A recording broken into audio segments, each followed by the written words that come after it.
Airbags bloom like angry marshmallows. My BMW M340i sits beeping in the intersection with a police cruiser's bumper, surgically fused into its kidney grill. Blue lights strobe across a stunned crowd from the Sycamore Point Farmers Market. A teenager in a varsity hoodie is face down on the asphalt, cuffed and reciting in a panic-stricken voice, "It was just one lap." His voice cracks on the last word, a trembling pitch that only genuine terror can produce. On the sidewalk, his mother, dripping in pearls, clutching a clipboard like a religious artifact and wearing her HOA badge like a badge of honor, screams at the officers with unbridled fury. "He's on the safety committee," she shrieks, as if that somehow grants diplomatic immunity from traffic laws. The officer, a veteran with the patience of a saint and the expressiveness of a granite statue, points at the twisted wreckage with a deadpan expression. "Not anymore. Let me back up and explain how we got here, because this disaster didn't just materialize out of thin air. I'm Evan Dorsey, quiet, single, spreadsheets by day, grill master by weekend. I'm the guy who alphabetizes his spice rack and color codes his filing system. I park my metallic gray M340i in my own driveway because it sparks joy, and also because the garage is full of kayaks I keep meaning to use. They're gathering dust, along with my good intentions to become outdoorsy." HOA President Gloria Pennington believes joy must be pre-approved in triplicate. She spent months informing me the car is too sporty for neighborhood harmony, as though exhaust notes cause property values to molt like distressed wallpaper. She lives 3 doors down with her son Aiden, a 17-year-old with hair that looks expensive and judgment that doesn't. The kid has the kind of confidence that comes from never being told no, which, as you'll see, was about to become a very expensive lesson. Gloria escalated from sticky notes, little passive-aggressive love letters warning about nighttime glints being disruptive, to outright threats about towing for exhibition parking, which apparently is a thing she invented. She announced a teen-safe motoring initiative, which sounded sweet and community-minded until Aiden started pacing past my house like a lighthouse, angling for a turn behind the wheel. The kid would slow down when passing my driveway, craning his neck to stare at the BMW like it was a supermodel. I said no repeatedly, with a tone one reserves for raccoons attempting to open garbage cans. Then came the violation inspections. Gloria filming my license plate at dawn with the dedication of a nature documentarian, measuring my tire sidewalls with a quilting ruler as if that's a normal human behavior, and claiming my car encouraged speeding by existing. She even brought a decibel meter once, measuring my car's idle noise at 7:30 a.m. on a Saturday while I was trying to enjoy my coffee in peace. On Tuesday, contractors replaced my front door glass. For 2 hours, the door sat on latch while I bounced between work calls, talking to clients about quarterly projections and budget allocations. My key bowl by the entryway is where keys go to be innocent. A ceramic dish shaped like a turtle that my sister gave me for Christmas. It sits there, harmless and decorative. Sometime between a budget meeting, where I pretended to care about marketing spend and reheating leftover curry that was definitely pushing the safety limits of refrigeration. Innocence ended. I didn't know it yet, but my keys had been kidnapped. At 4:17 p.m., My phone chirped with an alert that made my blood run cold. AirTag, your BMW is on the move. My first thought was theft. My second thought was confusion, because car thieves don't usually announce themselves via Apple's tracking network. I looked outside to see my driveway empty and a gleaming gray blur curling around the cul-de-sac like it was auditioning for a car commercial.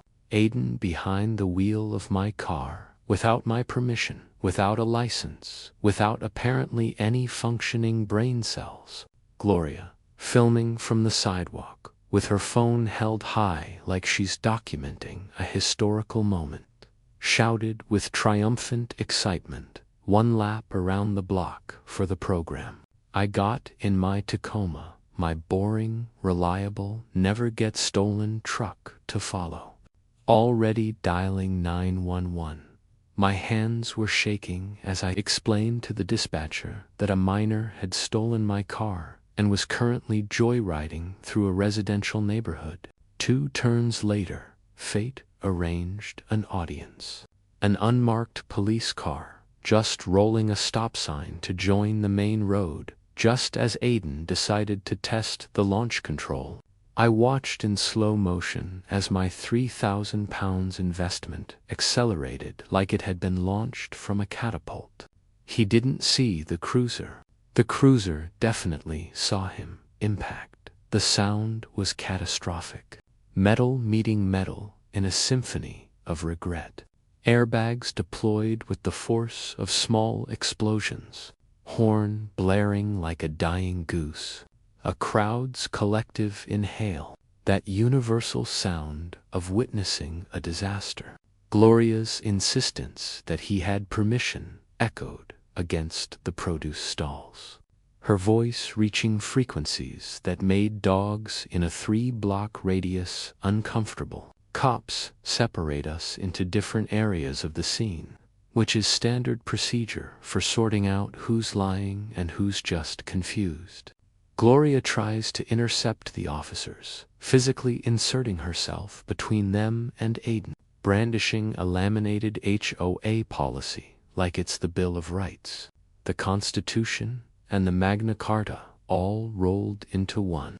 We authorized a controlled evaluation, she insists, with desperate authority. Her voice taking on that special tone people use when they know they're wrong, but committed to dying on this hill anyway.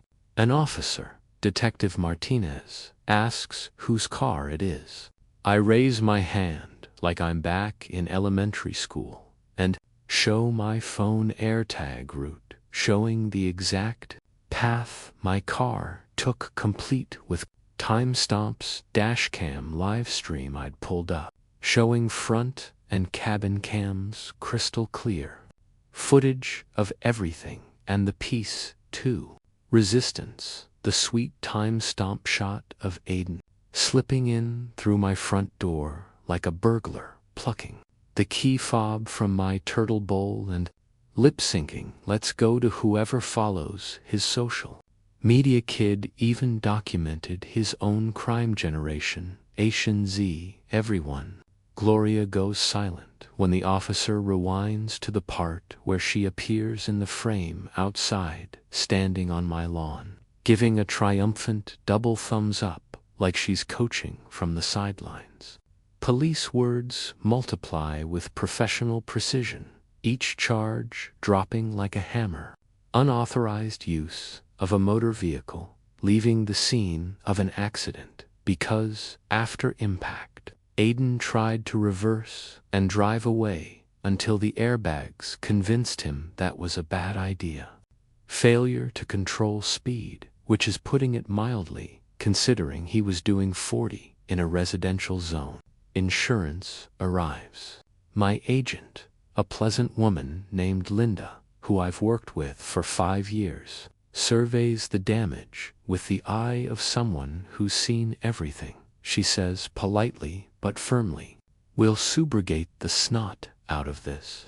Translation: we're coming for every penny of restitution, and we're bringing lawyers.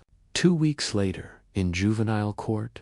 Gloria arrives, dressed for battle in power, heels, and a binder. Labeled Community Partnership in gold embossed letters. Like she's presenting at a TED Talk instead of defending her son from criminal charges. She's brought pie charts. I'm not kidding. The woman brought visual aids. The judge, a gay-haired woman named Judge Patricia Hoffman, who looks like she's been through this exact scenario approximately 10,000 times, asks Aiden if he had permission to take the vehicle.